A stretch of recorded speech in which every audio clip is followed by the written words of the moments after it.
রাধে রাধে বন্ধুরা, কেমন আছেন সবাই? ফিরে আসলাম প্রতিদিনের ডেলি ব্লগ নিয়ে। আজ সকালে টিফিন হচ্ছে চাউমিন। দেশ থেকে আনা হয়েছিল চাউমিনটা, তো বেশ কিছু টুকটাক সবজি ছিল, ভাবলাম ওগুলো দিয়ে আজকে সকালে টিফিনটা বানিয়ে নিই। আর মেয়ের তো চাউমিন খুব পছন্দের জিনিস, তো আজ সকালে তোমাদের দাদাভাই বললো তো দেশ থেকে যেহেতু আনা হয়েছে তো আজকে সকালে এই টিফিনটাই বানাও।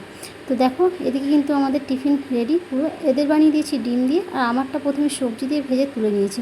তো এই জন্য দুজনদেরই টিফিনটা হয়ে গেছে। চলো এখন খাওয়া দাওয়া সেরে নিই, এরপর যে টুকিটাকি কাজগুলো আছে সেগুলোই করতে বসবো। আর এদিকে যে মিক্সার গ্রাইন্ডারটা ওপরে তোলা ছিল, ব্যবহার না করার কারণে পুরো তেল চিপকানি হয়ে গেছে। তোমার দাদাভাই বসেছে পরিষ্কার করতে, তো ওটা আবার দেবো সারাতে। তো মেশিনটা ঠিকই আছে, কিন্তু নড়াচড়ার কারণে খুব একটা মশলা ভালো হয় না। আর এদিকে বসিয়ে দিয়েছি মাংসের তরকারি। মেয়ে খাবে মাংস দিয়ে ভাত, আর তোমাদের দাদাভাই আর আমি খাবো আজকে পান্তা ভাত। সেই জন্য বেগুন ভাজা হয়েছে কিছুটা। আর এরপরে এখন বাজে প্রায় 6টা 5, কিন্তু ওদিকে রোদ দেখো কত পরিমাণে। এখনও কিন্তু অনেকটা দিন আছে, প্রায় 7টা 10-15 হলে তবেই সন্ধ্যা হয়। এরপরে চলে আসলাম গোপাল সোনাকে সেবা দিতে।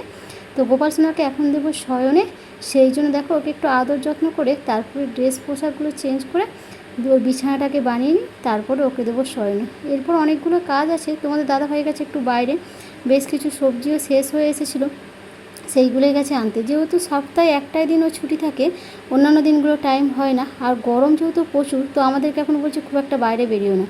আর এদিকে দেখো এত লেবু এনেছিল, লেবুগুলো নষ্ট হয়ে যাবে, সেই জন্য বলি এগুলোকে আচার করে রাখলে অনেক দিন পর্যন্ত ভালো থাকবে। বেশ কিছু রেখে দিয়েছি, আর বেশিটা পরিমাণে আচারের জন্য নিয়ে নিয়েছি। এখানে একটু মেথি গুঁড়ো করে নিলাম।